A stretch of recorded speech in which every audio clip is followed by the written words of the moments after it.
श्री स्वामी समर्थ. तन्वीज ब्लॉगमध्ये स्वागत आहे. चला तर आपण आज आपल्या किचनमध्ये झटपट होणारी अळूवडी बघूया.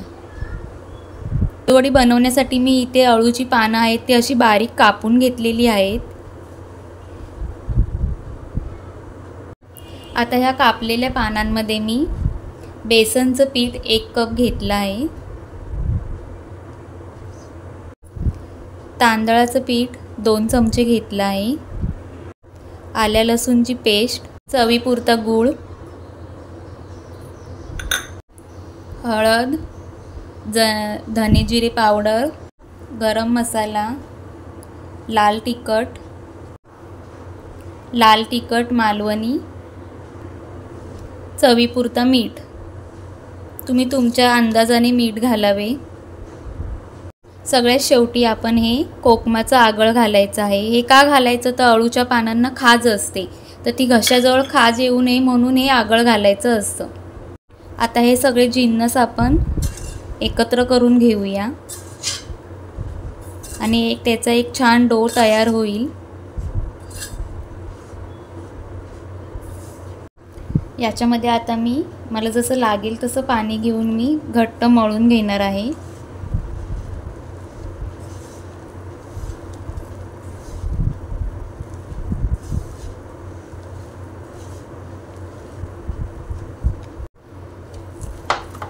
हा बघा, अशा प्रकारे याचा गोळा करून घ्यायचा आहे. आता मी याचे 2 उंडे बनवणार आहे. थोडासा तेलाचा हात घ्यायचा आणि याचे उंडे बनवायचे.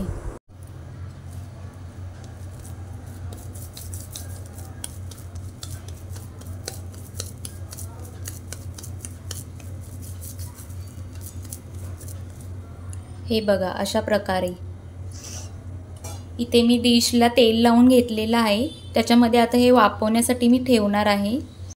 हे बघा, अशा प्रकारे मी दुसरा पण उंडा करून घेतलेला आहे. आता हे आपण 20 ते 25 मिनिटं चांगली वाफ काढून घेऊया. इथे मी पाणी उकळवत ठेवले आहे गॅसवरती. आता त्याच्यामध्ये आपण हे वाफवायला ठेवूया.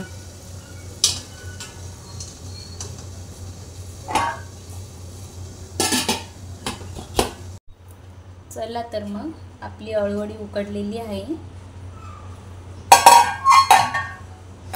आता ही थंड करून घेऊया. चला, आपली अळूवडी थंड झाली. आता आपण याचे पीस करून घेऊया.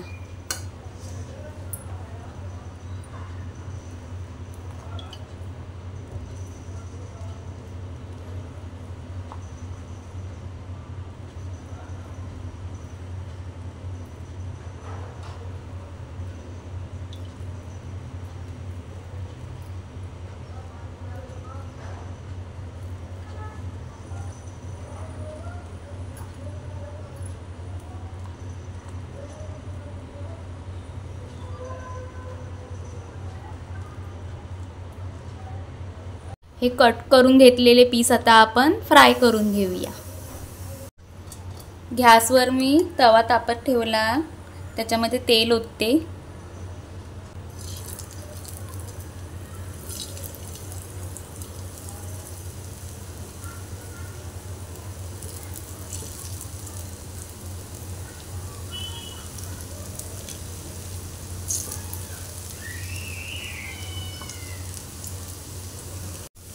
अशा प्रकारे आपण या सगळ्या अळूवड्या गोल्डन करून घेऊया.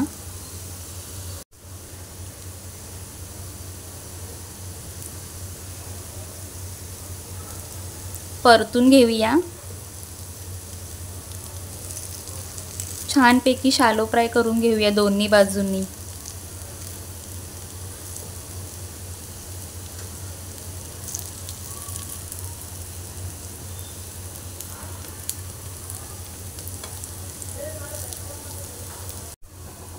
चला, आता आपण गॅस बंद करूया आणि आपली अळूवडी काढून घेऊया.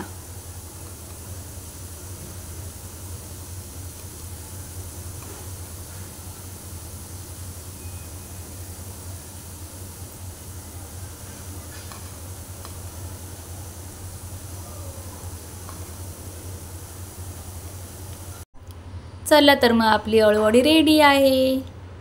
अगदी घाई गडबड असेल, उपवास असेल, कोण पाहुणे येणार असेल तर आपल्याला पानं लावत बसायची गरज नाही. पटकन कापली, सर्व जिन्नस एकत्र केले, हुंडे तयार केले की वाफवायचे की तयार आपली अळूवडी.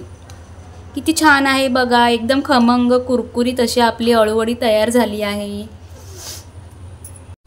अशा प्रकारे वाफवलेली अळूवडीचा उंडा तुम्ही रॅपिंग करून फ्रीजमध्येही ठेवू शकता, जेणेकरून मुलांना टिफिनसाठी शाळेला जाताना जेव्हाच्या तेव्हा ते फ्राय करून देऊ शकता. मी बनवलेली रेसिपी जर का तुम्हाला आवडली असेल तर माझ्या चॅनलला लाईक, शेअर आणि सबस्क्राईब करा आणि बाजूला येणारं बेल बटन हिट करायला विसरू नका. धन्यवाद.